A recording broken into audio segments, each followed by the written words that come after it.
Efésios 4, 15 e 16 diz: mas em seguindo a verdade em amor, cresçamos em tudo naquele que é a cabeça, Cristo, de quem todo o corpo, bem ajustado e consolidado pelo auxílio de toda a junta, segundo a justa cooperação de cada parte, efetua o seu próprio aumento para a edificação de si mesmo em amor. Segundo a justa cooperação de cada parte. Então, cada um de nós temos que fazer a nossa parte, né? Oremos. Deus querido, Deus maravilhoso, obrigado por tua palavra, obrigado pelo privilégio que o Senhor nos dá de nos reunir para estudar, meditar na palavra do Senhor.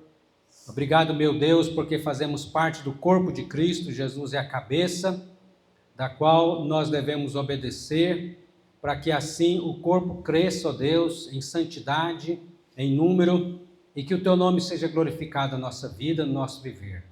Perdoa, Pai, o nosso pecado, as nossas negligências, perdoa, Deus, os faltosos, que o Senhor, Pai, esteja quebrantando os corações, tirando toda a incredulidade, toda a dureza de coração, e nos fazendo um povo cheio do Espírito Santo, Pai, um povo agradável aos teus olhos, um povo, ó Deus, que ama o Senhor fervorosamente, em nome de Jesus. Amém. Amém. São 3 folhas, né, do planejamento da Escola Bíblica Dominical. Muito bom, graças a Deus. Então, começando aqui com essa primeira folha aqui.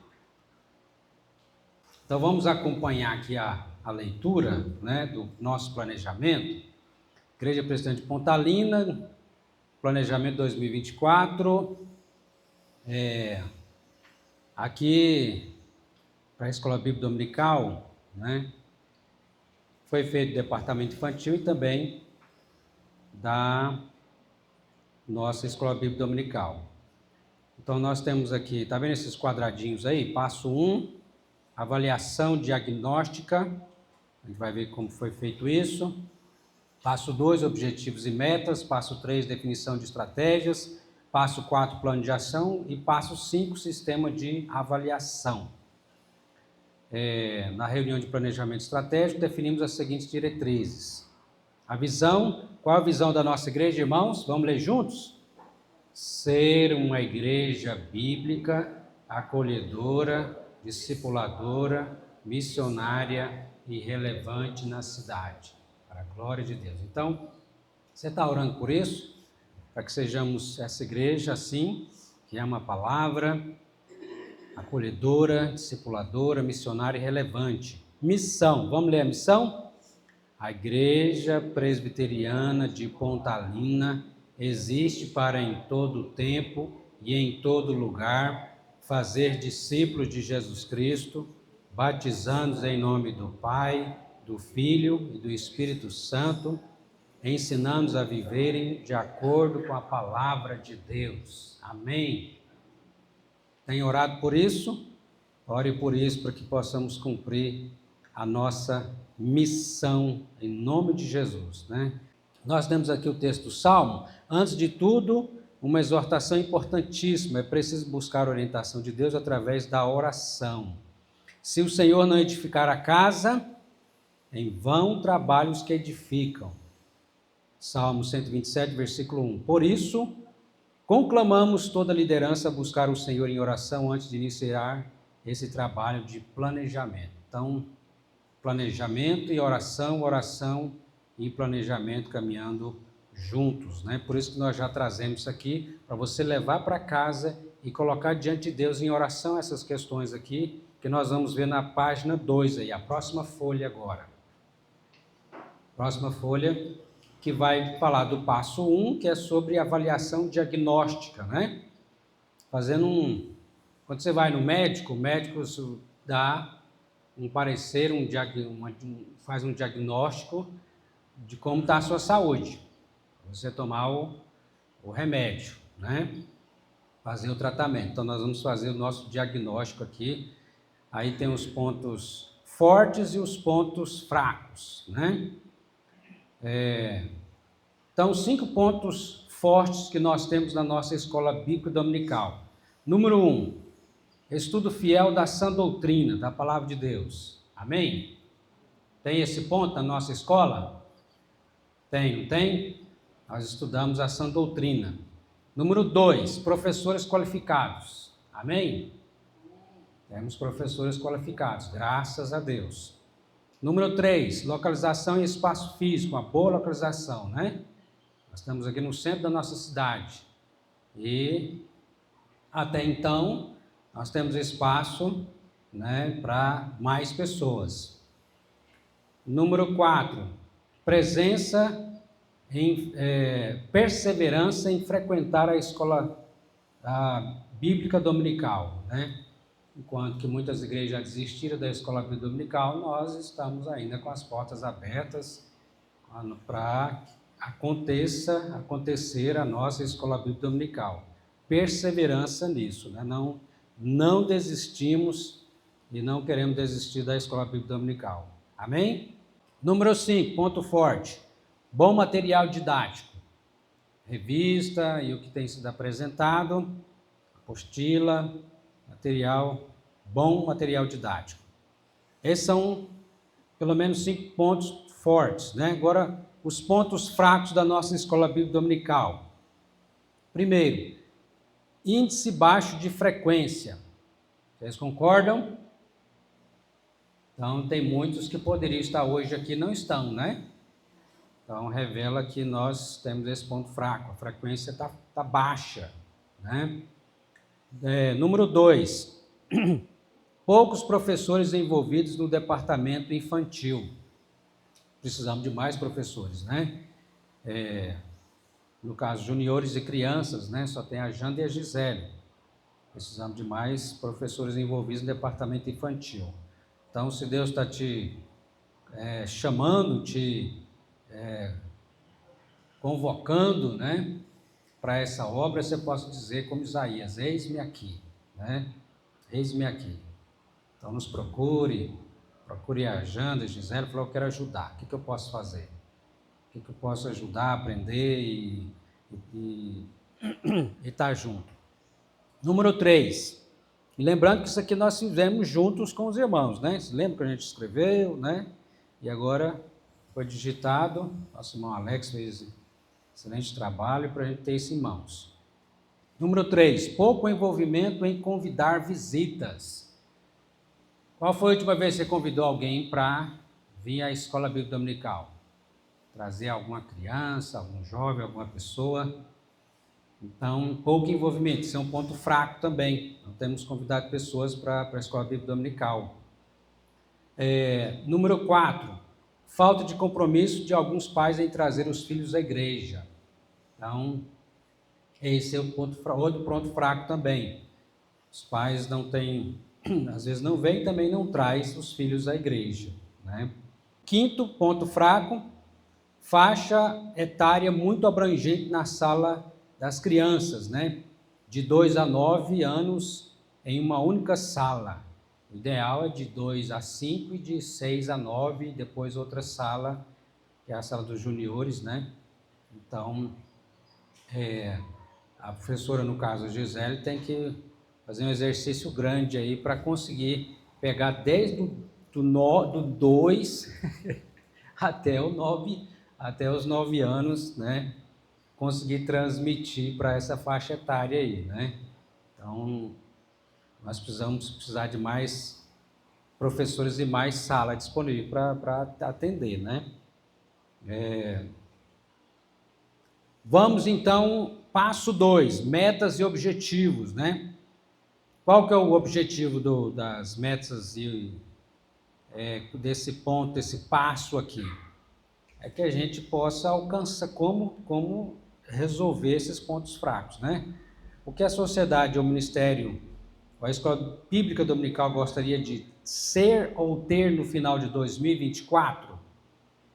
Aí dá alguns exemplos de como aumentar a comunhão, integração, aumentar o crescimento em 30%, aplicar o conhecimento bíblico, doutrinar dos membros, ampliar atrair os membros da igreja que ainda não fazem parte da sociedade interna, treinar e praticar a evangelização pessoal, etc. Alguns exemplos, né? Então, procure estabelecer objetivos que ataquem os pontos fracos listados no ponto 1 aí que nós vimos, né? Então, vamos lá. Primeiro, oração, visitação e contato telefônico.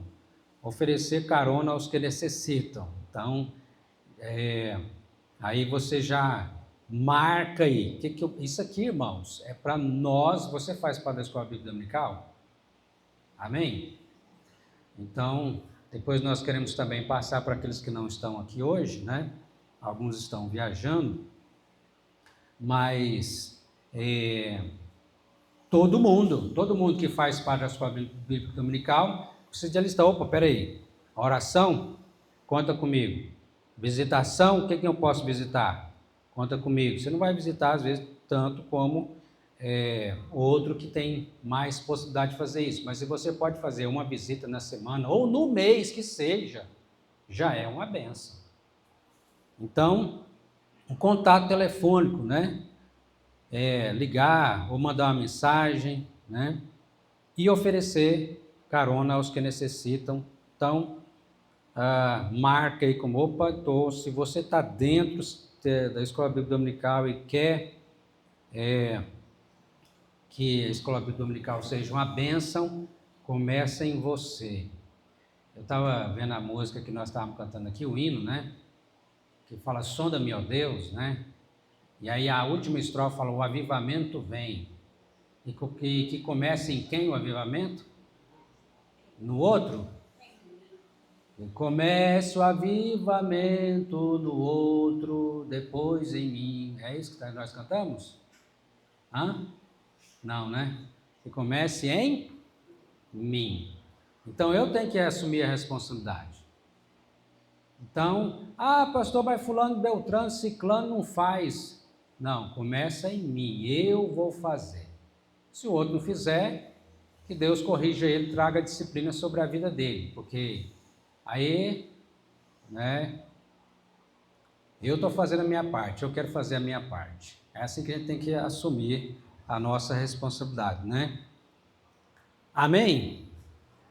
Pode contar contigo, o Senhor pode contar com você na oração, na visitação, no contato telefônico, em oferecer carona aos que necessitam. Isso aqui é alguma coisa muito difícil de fazer, irmãos? Não, né? É possível, não é?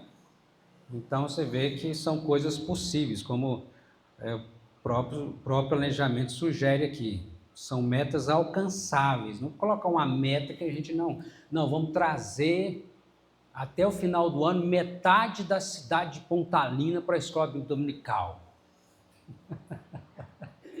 Aí, pastor, essa meta aí não, eu acho que está meio fora, né? Então, nós estamos aqui falando de coisas que nós podemos fazer e devemos fazer, se nós queremos mudar esses pontos fracos. Vocês concordam que esses pontos fracos devem ser mudados? Sim ou não? Amém? Então, o primeiro passo é esse. Segundo passo aí, dispor a servir, envolver mais pessoas e conversar com os professores que não estão na ativa, né? Então, nós vamos conversar com os professores, com aqueles que nós achamos que têm dom para estar ajudando na sala das crianças, dos juniores, né? Então, vamos estar conversando, orem, né? Para que Deus nos abençoe e que eles estejam dispostos também a participar desse trabalho da Escola Bíblica Dominical, né? A obra está necessitando e as vidas estão clamando, né? Então, em nome de Jesus. O próximo, terceiro aí fala convidar visitantes, né? Convidar visitantes. E aí você pode até ir um pouco mais além, por exemplo, faça como o Alex e a Gisele, excelente exemplo, que já agora já são alunos, né? Começou como visitante, agora já são alunos, a Giovana e o Luiz Otávio, né? Tem alguma criança que você consegue trazer para a escola bíblica dominical, né?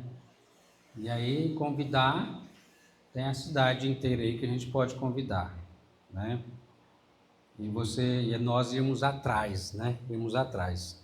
Amém?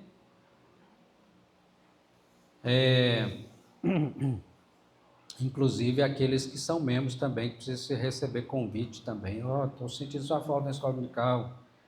Preciso de carona, trazer seus netos. Número 4 aqui, relacionar as crianças, membros e visitas e conversar com os pais.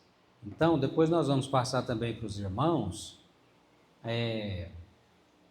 Nós temos aqui as crianças que vieram na tarde da alegria, né? Quantas crianças teve na tarde da alegria, Alex? Aproximadamente 80 crianças. Contando os adultos também ou sem os adultos? Não. Só criança. Então, a turminha boa, não foi, irmãos? Graças a Deus. Então, contando com os adultos, acho que chegou a uns 100 e pouco, né? Então, nós pegamos o endereço, telefone, né? E depois passar um papelzinho para você, falou, esse aqui você entre em contato, né?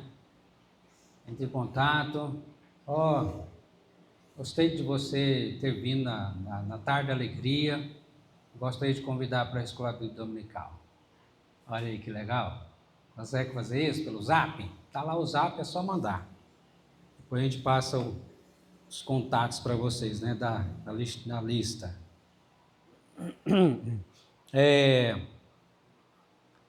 Amém? E aí, o último aí, investir em recursos didáticos e infraestrutura, né? Investir em recursos didáticos. Então, Deus abençoe nesse investimento, né? Mais recursos didáticos e infraestrutura, né? Melhorar, né? Nossas infraestrutura também, das salas, dos materiais, do que precisa, né? Para a escola bíblica dominical. Então, coloque-se em oração e aquilo que você pode fazer, risca aí e fala, Deus, eis-me aqui. Amém?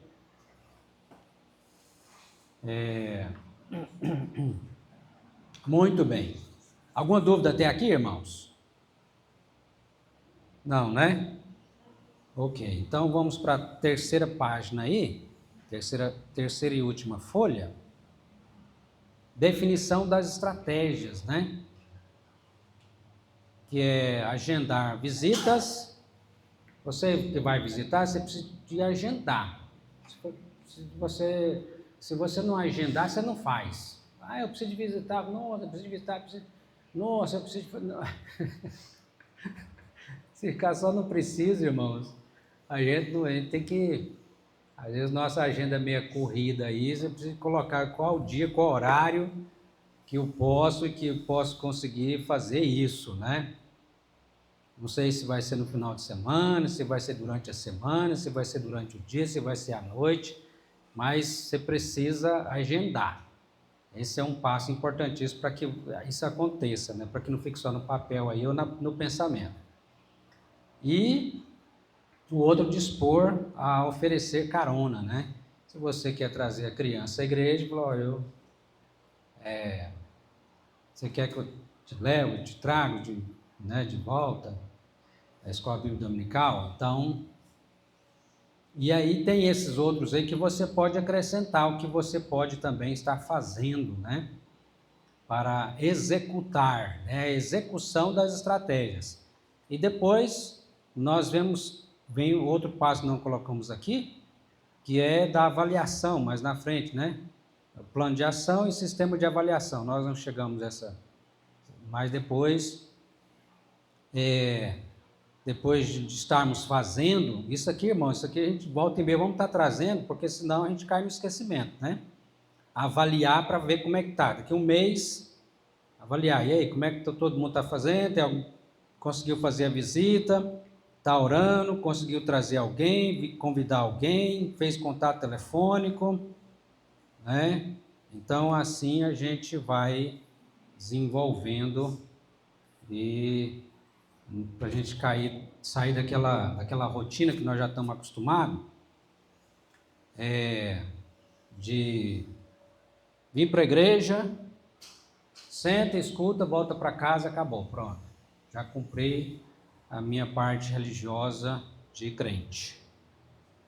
Então não é isso que a gente quer, né? Nós queremos ir além. Amém, irmãos? Ou para você tá bom assim? Se, tá bom, como a gente fala, né? Aquela expressão, né? Nossa zona de conforto, né?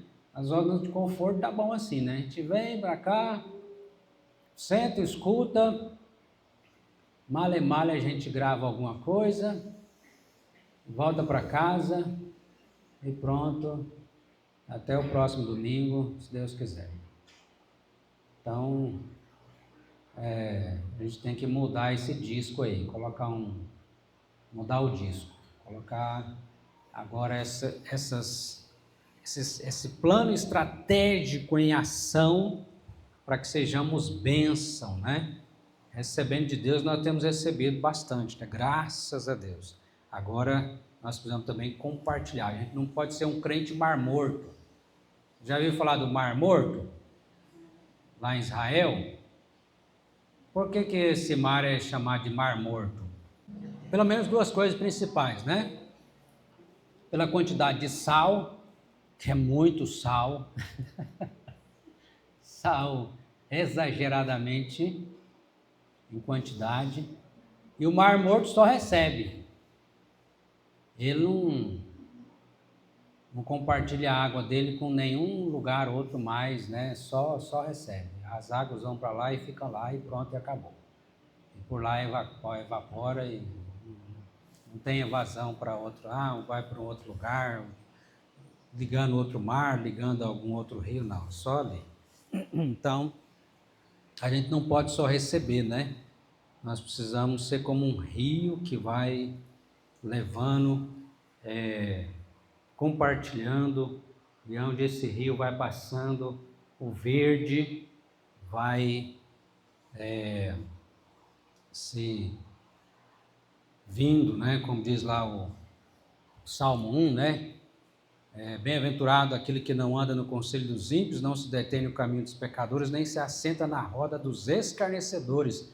Antes o seu prazer está na lei do Senhor, e na sua lei medita de dia e de noite.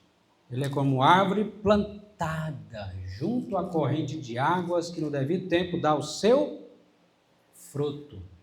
E tudo quanto ele faz será bem sucedido. Então é assim que ele tem que ser, como uma árvore plantada junto de um rio, frutíferos, né? Amém? Você não quer ser estéril espiritualmente, né? Ou quer? Nós precisamos ser frutíferos. Pastor, sim. A mulher de Ló, ela virou estátua de sal em frente ao porto, né? Olha, tá vendo? Fica bem frente. Aí. Então, Sodoma e Gomorra recebe sal lá. né? Ninguém aqui quer virar uma estátua de sal, né, irmãos? Misericórdia. Então, nós lembramos de Jesus quando ele foi procurar figo naquela figueira que estava bonita, cheia de folha, né? Cheia de folha. Opa, deve ter figo aí, porque está muito. A aparência dela está bonita, né? Aí Jesus chega lá, não achou nenhum figo, né? Mas não é possível, véio. Cadê os figos dessa figueira? Só tem folha. Você quer ser como essa figueira, irmão? Não, né? Você quer dar fruto, né? Então, que nós sejamos frutíferos em nome de Jesus. Se estamos estéreis, vamos orar e pedir a Deus, Deus, em nome de Jesus, cura-nos, cura a minha vida, cura a nossa igreja. Em nome de Jesus, sejamos frutíferos para a tua glória. Amém? Amém? Então, abre a sua Bíblia, 1 Timóteo 3 agora. Vamos passar aqui para a parte nossos presbíteros e diáconos, essa parte dessa outra folha aí que nós recebemos, para que você leve para casa e coloque também em oração, né? Em nome de Jesus, a gente não vai fazer um estudo aqui, como a gente fez domingo passado, sobre o texto, mas só lendo essa folha também aqui, as qualificações, o que um líder jamais pode ter, das virtudes indispensáveis também a um líder, a um presbítero, um diácono, um pastor, né? 1 Timóteo 3, todo mundo achou? Diz a palavra do Senhor, fiel é a palavra. Se alguém aspira ao episcopado ou ao ministério, né, pastoral, excelente obra almeja. É necessário, portanto, que o bispo, o presbítero, o pastor seja irrepreensível, esposo de uma só mulher, temperante, sóbrio, modesto, hospitaleiro, apto para ensinar, não dado ao vinho, não violento, porém cordato, gentil, inimigo de contendas, não avarento, não que ama ao dinheiro, e que governe bem a própria casa, criando os filhos sob disciplina com todo respeito. Pois se alguém não sabe governar a própria casa, como cuidará da igreja de Deus? Não seja neófito, não seja imaturo, para não suceder que se ensoberbeça e incorra na condenação do diabo. Pelo contrário, é necessário que ele tenha bom testemunho dos de fora, a fim de não cair no opróbrio, na vergonha e no laço do diabo. Semelhantemente, quanto a diáconos, é necessário que sejam respeitáveis de uma só palavra, não inclinados a muito vinho, não cobiçosos de sorte da ganância, conservando o mistério da fé com a consciência limpa. Também sejam estes primeiramente experimentados e, se mostrarem irrepreensíveis, exerçam o diaconato. Da mesma sorte, quanto às mulheres, é necessário que sejam elas respeitáveis, não maldizentes, temperantes e fiéis em tudo. O diácono seja marido de uma só mulher e governe bem seus filhos e a própria casa, pois os que desempenharem bem o seu diaconato alcançam para si mesmos justa proeminência e muita intrepidez na fé em Cristo Jesus. Amém. Glória a Deus. Então pega aí, por favor, essa folha, essas duas folhas aqui, né? Começando com essa primeira que está escrito aí, qualificações para os presbíteros e diáconos. Qual que é a primeira qualificação aí? Irrepreensível. O que significa irrepreensível? Que ele é imaculado, que ele nunca peca? Ele é um santo perfeito? Não. Significa que ele dá um bom testemunho, né, de vida, de caráter, né? É nesse sentido. Ele peca também. O pastor, o presbítero, o diácono também peca. Mas, ao pecar, ele se arrepende, busca Deus para viver uma vida de santificação, né? Dá um bom exemplo. Como diz Paulo lá de Timóteo, capítulo 4, versículo 12, né? Ninguém despreze a tua mocidade, pelo contrário, seja padrão, exemplo dos fiéis na palavra, no procedimento, no amor, na fé, na pureza. Timóteo era perfeito? De maneira nenhuma, né? Mas, pela graça de Deus, na dependência de Deus, ele viveu como um exemplo para os fiéis e nós também devemos, da mesma maneira, assim viver, né? Então, é nesse sentido, irrepreensível. Segundo, esposo de uma só mulher, né? Não tem duas mulheres, é uma só. E é fiel. Temperante, né? Não é destemperado. Entende, né? Entende o que isso significa, né, irmãos? Não é alguém raivoso, né? É sóbrio, né? Não é dominado pelos vícios, é modesto, né? Não é orgulhoso e vaidoso, é modesto. É hospitaleiro, versículo 6 aí, ou número 6, hospitaleiro, né? O seu coração e sua casa aberto para receber as pessoas. 7, apto para ensinar. 8, não dado ao vinho, não é escravo do vinho nem de nenhuma bebida alcoólica, né? Não violento. 10, cordato, é gentil, né? Você pode conversar sem medo, né? 11, inimigo de contendas, inimigo de fofoca, de maledicência, né? De discórdias, então é inimigo, né? De contendas. 12, não avarento, não ama o dinheiro. 13, governe bem a própria casa. Não quer dizer também que ele vai ser perfeito nisso, mas ele procura fazer o que a palavra de Deus ensina na educação dos filhos e como cabeça, né, do lar, né? Governe bem a própria casa. 14, não seja neófito, não seja imaturo. 15, ter um bom testemunho, dá um bom testemunho, né? As pessoas de fora o conhecem e vê como um crente que teme a Deus, que tem o temor de Deus. Não é aquele tipo de crente que, não, crente igual aquilo ali, Deus me livre. Então, não pode ser assim. Tem que ser alguém que seja na escola, no trabalho, na rua, em casa, onde for, é alguém que dá um bom testemunho, né? Pecados que um líder jamais pode ter. Orgulho, precisa ser humilde, não orgulhoso. Essa é a característica que todo crente, né, tem que ter. Humildade. Também, outro pecado que jamais pode alimentar na sua vida é a vaidade, né? Precisa ser simples, não vaidoso, né?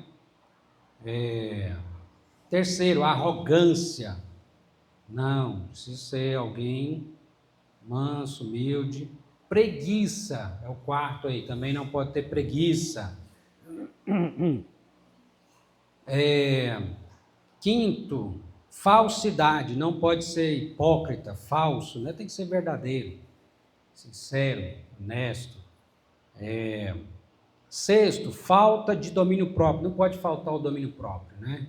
Ser alguém que descontrolado, não, tem que ter domínio próprio. Não pode faltar. E sétimo, cobiça, né? Também cobiçoso. Então, pecados que um líder jamais pode ter na sua vida. E as virtudes? Qual as virtudes indispensável em um pastor, em um presbítero, em um diácono? Primeiro, humildade. Segundo, compaixão. Terceiro, domínio próprio. Quarto, transparência. Lembra quando Jesus falou, bem-aventurados os limpos de coração, porque verão a Deus? Então, transparência, né? Quinto, responsabilidade. Sexto, sabedoria. E sétimo, santidade. Amém?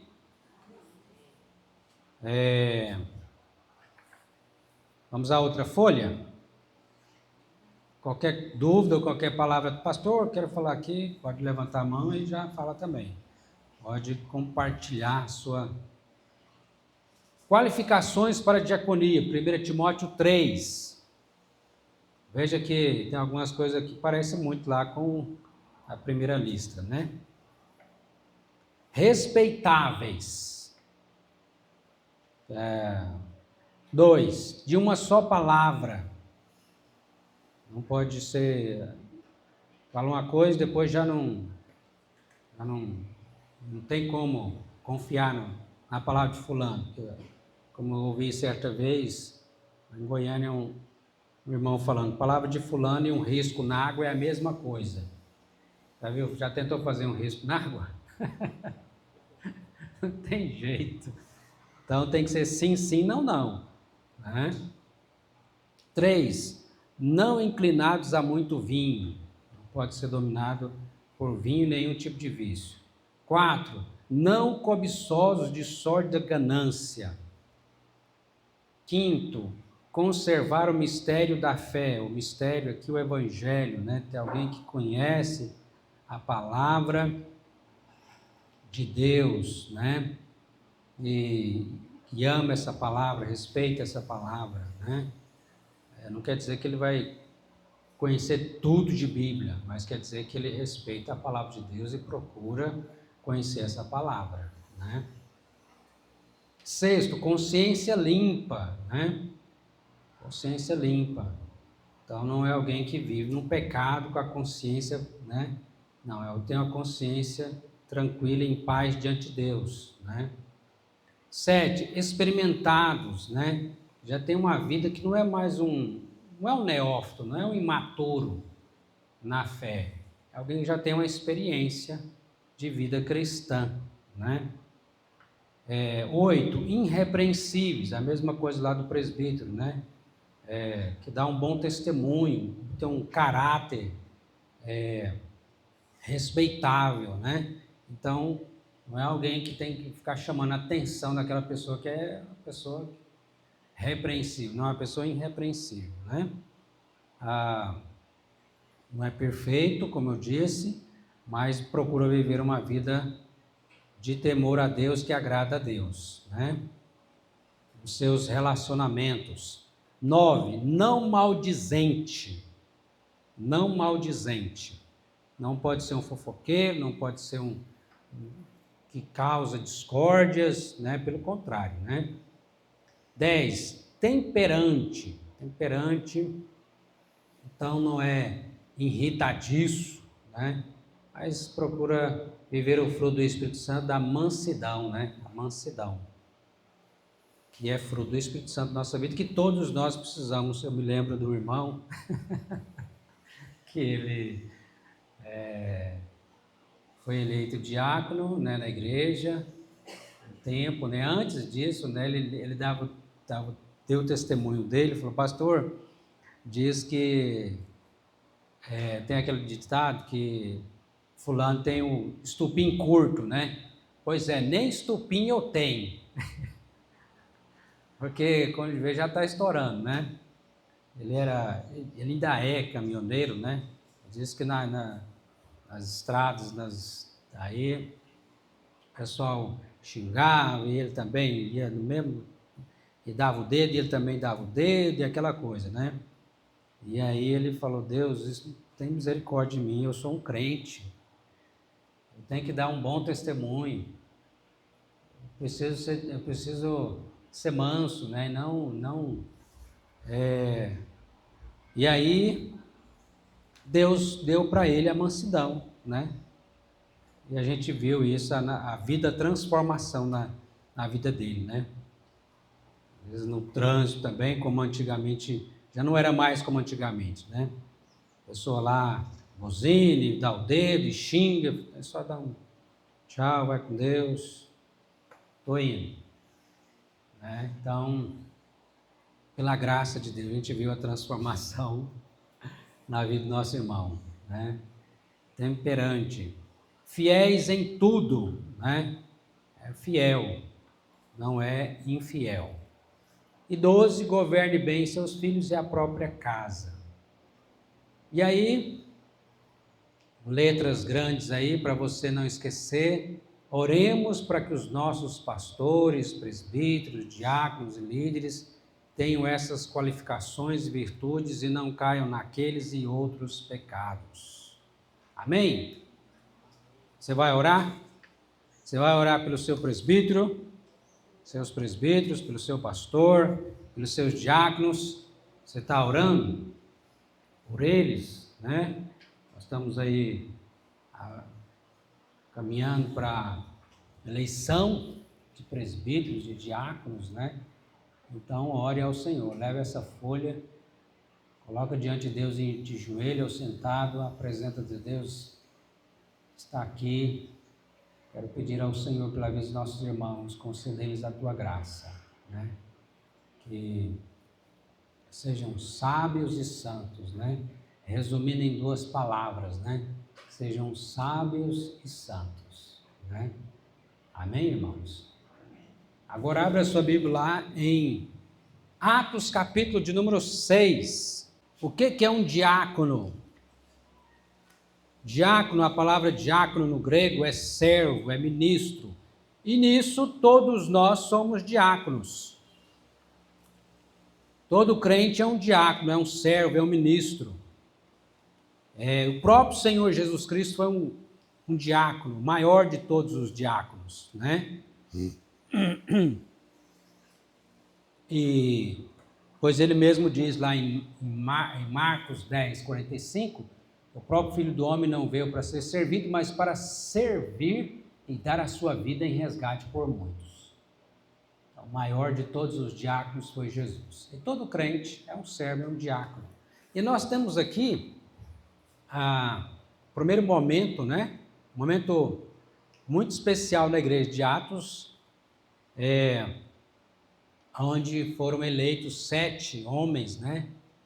Para exercer esse trabalho de diaconato, mesmo que não apareça o nome aqui diácono, mas é isso que eles são, né? Interessante que, como já havia dito, né?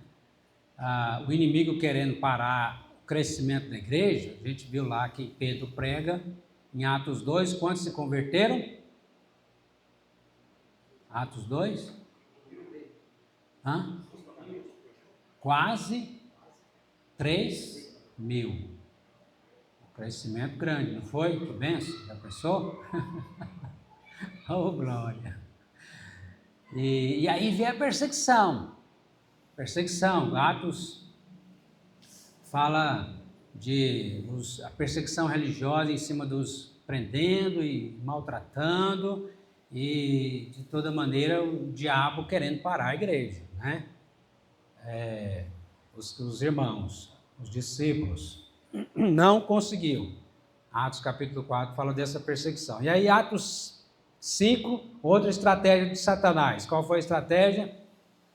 Trazer corrupção dentro da igreja, que é o caso de Ananias e Safira, né? E foi feito a disciplina, a correção.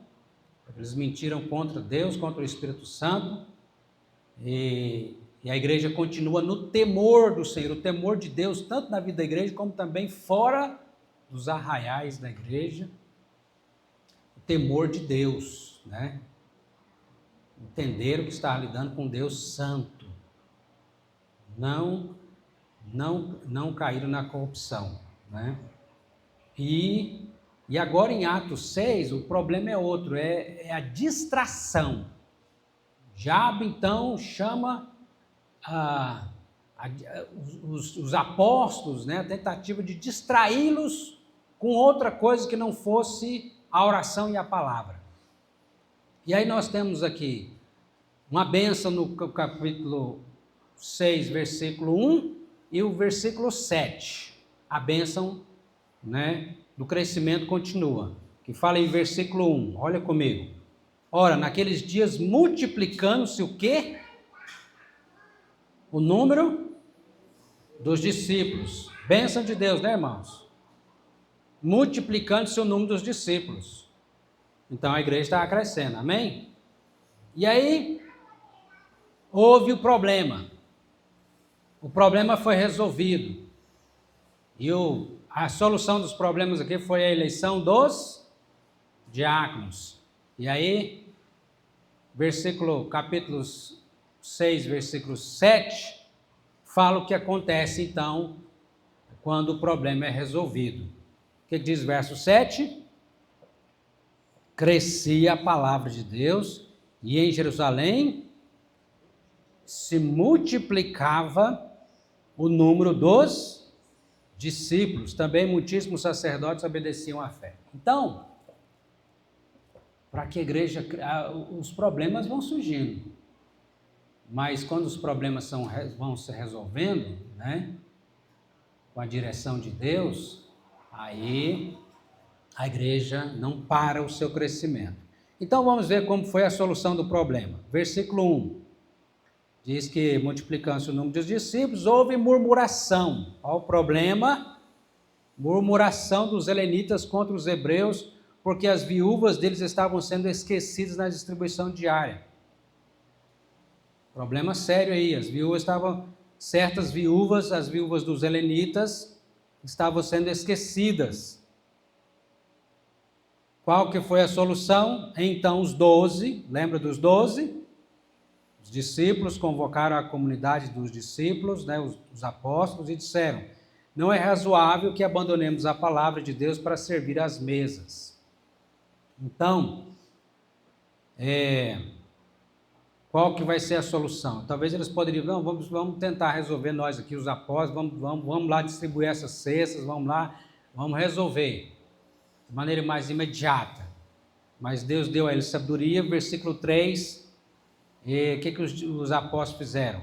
Mas, irmãos, escolhei dentre vós 7 homens cheios de boa reputação, cheios do Espírito Santo e sabedoria, aos quais encarregaremos desse serviço. Então, nós não podemos deixar o serviço. Qual o serviço? O serviço do versículo 4 aí.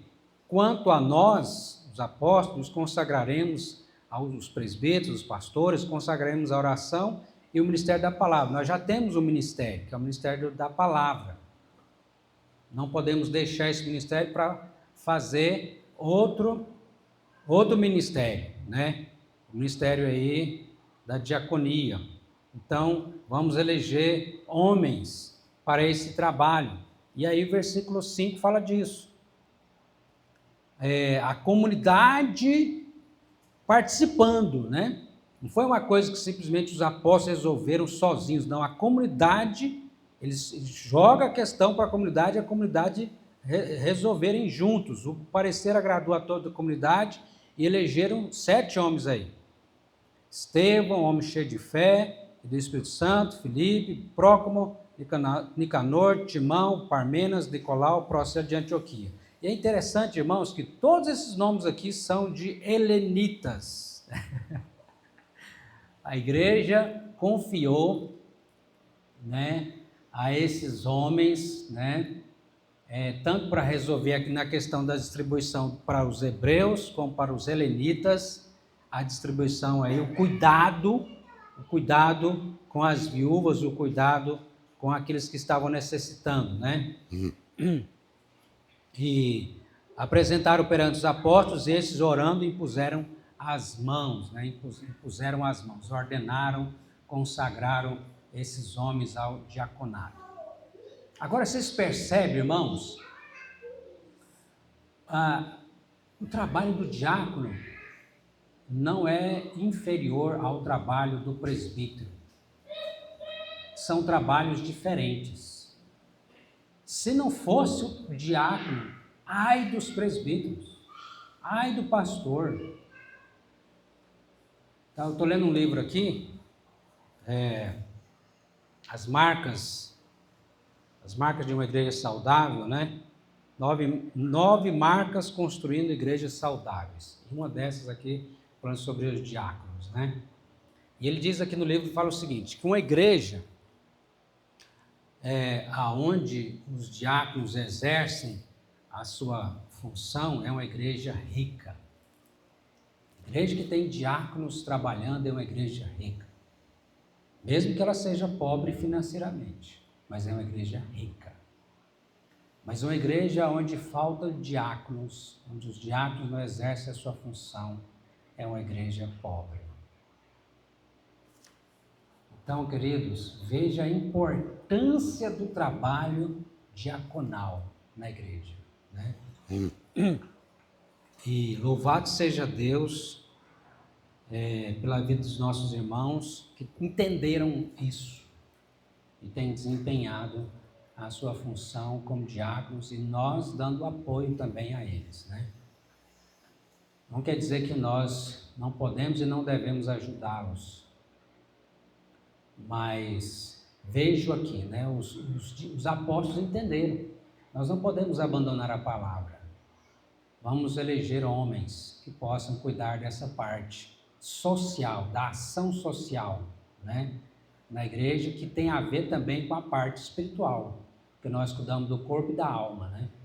Não vai lá só dar uma cesta e dar as costas, né? A gente vai lá, leva a cesta quando necessário, ora com a pessoa e se precisa até ler a Bíblia também, né? Então, essa é uma das funções importantíssimas na diaconia. É claro que não é só isso, envolve muito mais coisas, né? Mas você percebe aí que para que a igreja avançasse, não parasse, teve esse problema, mas veio a solução, né? E você percebe os dois ministérios aí trabalhando em sintonia. Oh Deus, em nome de Jesus, conceda essa graça para a nossa igreja também, juntos trabalharmos nessa sintonia, cada vez mais, presbíteros e diáconos, né? Juntos, nós sabemos que estamos servindo ao corpo de Cristo, a igreja do Senhor, para que a igreja avance, para que, multiplicando-se o número dos discípulos, para que continue, né, a propagação do Evangelho e o crescimento da igreja do Senhor Jesus, em número e em santidade. Amém? Em número e santidade. Muito bem, alguma dúvida, queridos e queridas? Então você vai colocar em oração, dizer: Deus, em nome de Jesus, dai-nos os presbíteros, dai-nos os diáconos, homens cheios do Espírito Santo e de sabedoria, homens como esses aqui, que eram como nós, de carne e osso. Eles não eram anjos não, viu, irmãos? Estevão, Filipe, Próclo, Nicanor, Timão, Parmas, Nicolau, né? Era gente como nós, viu? De carne e osso. Mas cheios de fé, cheios do Espírito Santo, e foram eleitos, e assim foram uma bênção, né, na vida da igreja em Atos dos Apóstolos. Amém?